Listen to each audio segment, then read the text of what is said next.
Biz hozir sizlar bilan tuzlarning suvda erish issiqligini aniqlashga doir bo'lgan tajribamizni bajaramiz. Buning uchun bizga Duyar idishi, distillangan suv, Beckman termometri, 500 ml stakan, zichligini aniqlash uchun aerometr va shisha tayoqcha, mis sulfat tuzlari kerak bo'ladi. Tuz suvda erigan paytda issiqlik yutilishi mumkin yoki issiqlik ajralib chiqishi mumkin. Agar moddaning kristal panjarasi buzilishi va molekulalar ionlarga ajralishi kuzatilsa, unda Q1 ya'ni issiqlik yutiladi.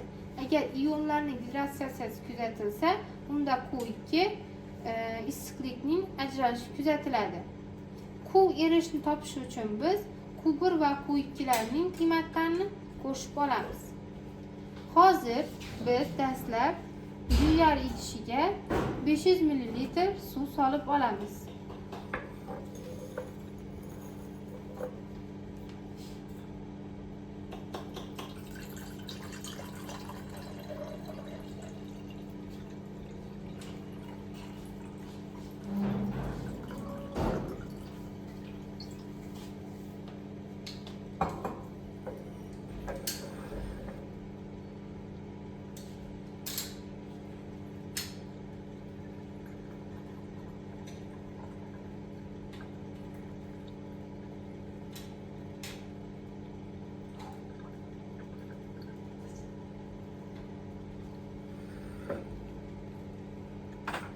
Suvni solib oldik.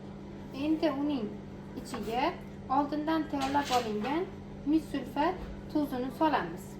Moddaning erish issiqligi 1 mol eriyotgan moddaga mos keladigan erituvchi miqdori oshishi bilan oshadi. 1 mol moddaga 100-300 mol erituvchi to'g'ri keladi. Biz undan oshira olmaymiz, chunki Beckman termometri 0 dan 5 gradusgacha o'lchay oladi. Beckman termometrini Duyar idishiga joylaymiz. Uning gradusi 0 da turadi va uning ichiga tuzimizni solamiz.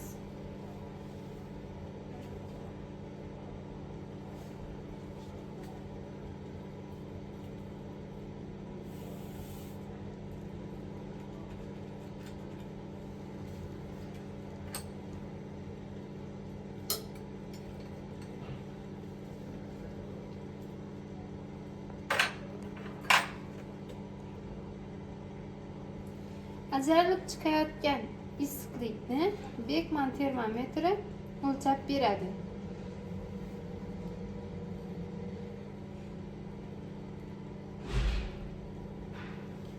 Bundan ko'rinib turibdiki, ajralib chiqayotgan issiqlik miqdori 201 gradusni tashkil qildi.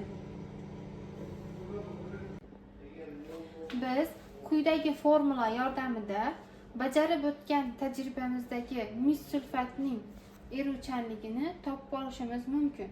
Bu yerda Q erish tuzning ma'lum erish harorati hisoblanadi.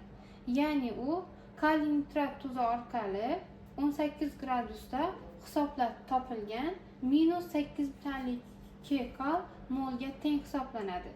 Delta T esa tuzni erish natijasida haroratning o'zgarib borishi.